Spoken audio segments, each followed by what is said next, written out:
le pido al equipo que nos grabe para contrarrestar esta desinformación, estas horrendas tendencias que existen en los medios de comunicación corporativos y chayoteros. Nos hemos dado la tarea en la mesa editorial de Sin Censura de seleccionar las que para nosotros son las noticias más importantes del día. Y comenzamos con esta. Mire, el Instituto Nacional Electoral dio a conocer que a nivel nacional, a nivel México, la fecha límite para que la ciudadanía tramite su credencial para votar con fotografía, la credencial del elector, es este 22 de enero. ¡Ojo! La fecha límite para tramitar en México la credencial del elector es el 22 de enero, con tal de que podamos ejercer nuestro voto en las elecciones del 2 de junio. Ya tomo nota. Esto a nivel nacional, México. Si usted no tiene su credencial de elector o tiene que renovar su credencial de elector ahí en México, no pierde el tiempo. Nos quedan 12 días, nada más 12 días para renovar o sacar nuestra credencial de elector y que podamos votar en las elecciones del 2 de junio si usted está allá en México. Si usted está acá en Estados Unidos o en cualquier parte del mundo, acuérdese que también puede votar. Y para nosotros, la fecha límite se reduce aún más. En el consulado de Chicago nos dijeron que es el 15 de enero. Esto con tal de que nos pueda llegar la credencial a tiempo, la podamos activar y nos podamos registrar en el padrón electoral con tal de determinar la forma en la que vamos a votar. Ya sea por voto electrónico, le ofrezco disculpas, este catarro no se acaba. Ya sea por voto electrónico, ya sea que nos envíen la boleta a nuestras casas o en alguno de los 20 consulados seleccionados en toda la Unión Americana, pero para ir a esos consulados uno se tiene que registrar antes, acuérdese. Y por eso es que le insistimos hasta el cansancio que este sábado habrá una jornada, mire, no nacional, mundial, en todos los consulados de México en el mundo para tramitar la credencial de elector. Tenemos hasta este sábado 13 de enero, en todos los consulados de México en el mundo, usted puede tramitar su credencial de elector. A partir del 15 ya no va a poder usted tramitarla porque, o si la tramita, no le va a llegar a tiempo para registrarla a tiempo. ¿De acuerdo? Entonces, tome nota de eso. También le queremos comentar que el pobrecito de Marco Cortés, pues se exhibió solo, se empinó solo, escribió un tuit en las redes sociales, vamos a platicar más a profundidad en Twitter X, escribió un tuit en el que exhibe que hizo un acuerdo para designar a un magistrado en Coahuila ante las elecciones en ese estado. Ya ve que en Coahuila fueron juntos el PRI, el PAN y el PRD y que impusieron a un priista en medio de la problemática que existía con Morena por los encontronazos y etcétera. Bueno, pues Marco Cortés nos habló hasta pruebas presentó de su cochupo con el PRI. Miren nada más.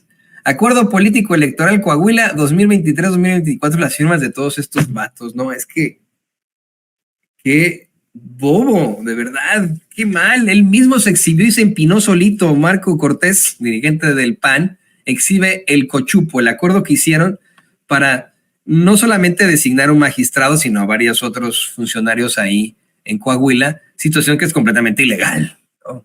Completamente ilegal. Pero pues él solito se empinó.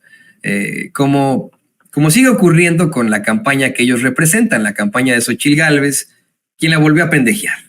En una conferencia de prensa le preguntaron sobre los grupos fácticos en México y la señora no supo qué responder porque no sabe qué es un grupo fáctico. A ver, vamos a ver este momento tan interesante. Más adelante lo platicaremos a profundidad, pero fíjese cómo es que tiene que preguntarle a Marco Cortés, ¿no? Pues a buen árbol te arrimas, Xochitl. Luis Nájera, Río 12, por favor. Allá. Buenas tardes. En estos momentos de gira, ¿cuál es su posición respecto a los grupos fácticos que operan en el país y las si empujará usted las candidaturas ciudadanas que lo acompañan, municipios y estados. ¿Grupos fácticos se refiere al crimen organizado? O al gobierno. ¿O al gobierno?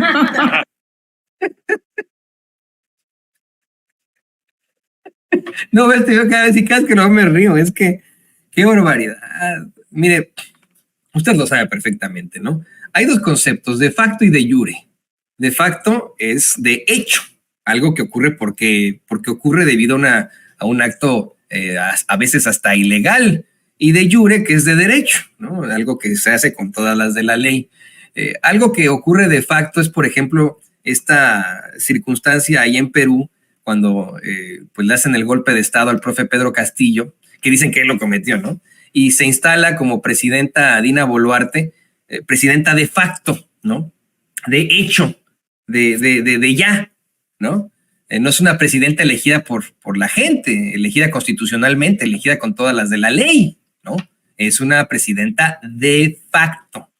Los grupos fácticos en un país, en una nación, en una circunstancia, son aquellos que están no siempre al margen de la ley, pero pues que no tienen nada que ver con el gobierno, que son creados así X y ya. Puede ser la iglesia, puede ser los medios de comunicación, efectivamente Xochitl, pueden ser el crimen organizado, pero entre tantos, los grupos fácticos pueden ser como ese que la representa a ella, ¿no? Del que está detrás Claudio X González.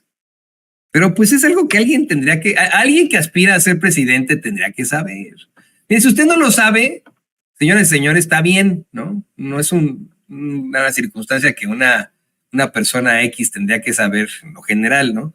Si, por ejemplo, un piloto o una pilota de avión no sabe que es un grupo fáctico, pero sabe cómo despegar y cómo aterrizar el avión, pues qué chingón, no tiene por qué saber que es un grupo fáctico, ¿verdad?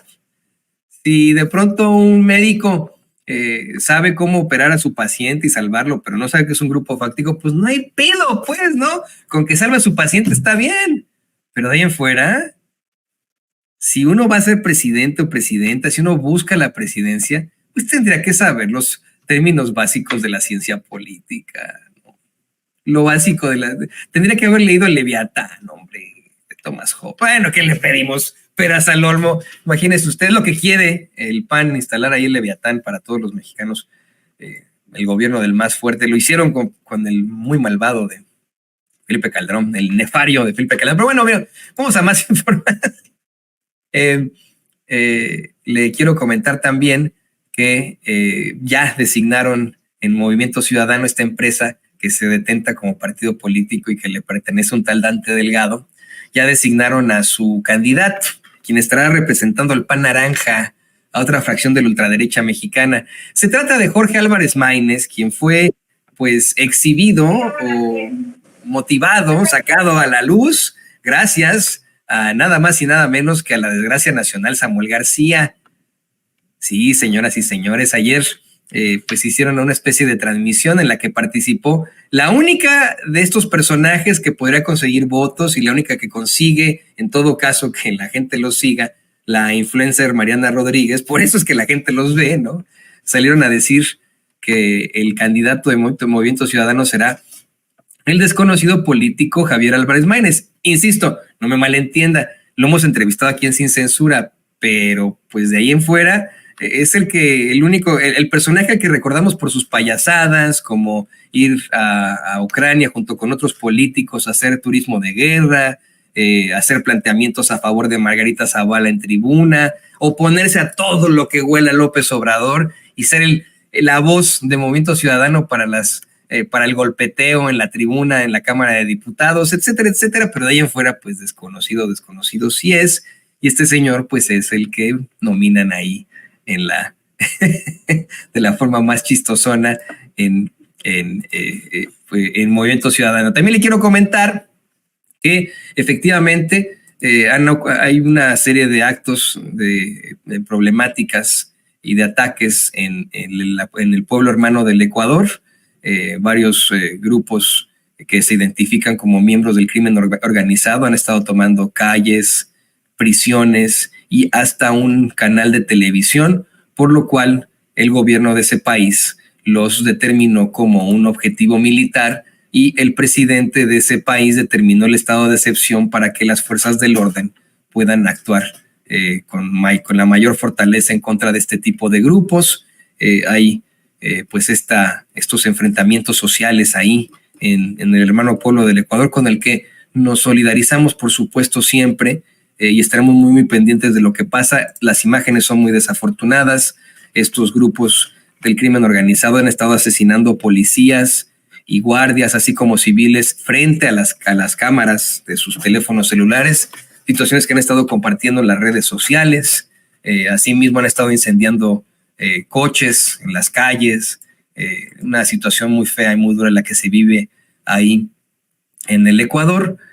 Por cierto, que también irrumpieron en varias universidades de Guayaquil, y muchos de los estudiantes tuvieron que replegarse, tuvieron que hacer barricadas para enfrentarse a estos sujetos.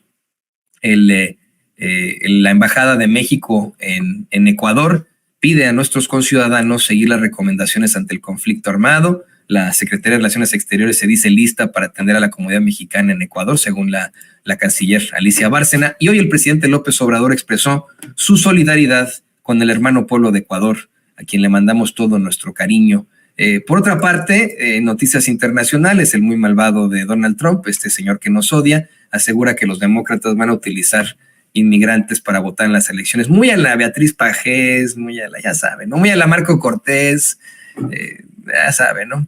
También han estado reportando la detención de varias personas en Nueva York, de varias personas que se detentan como judíos ortodoxos, debido a la localización de una serie de túneles.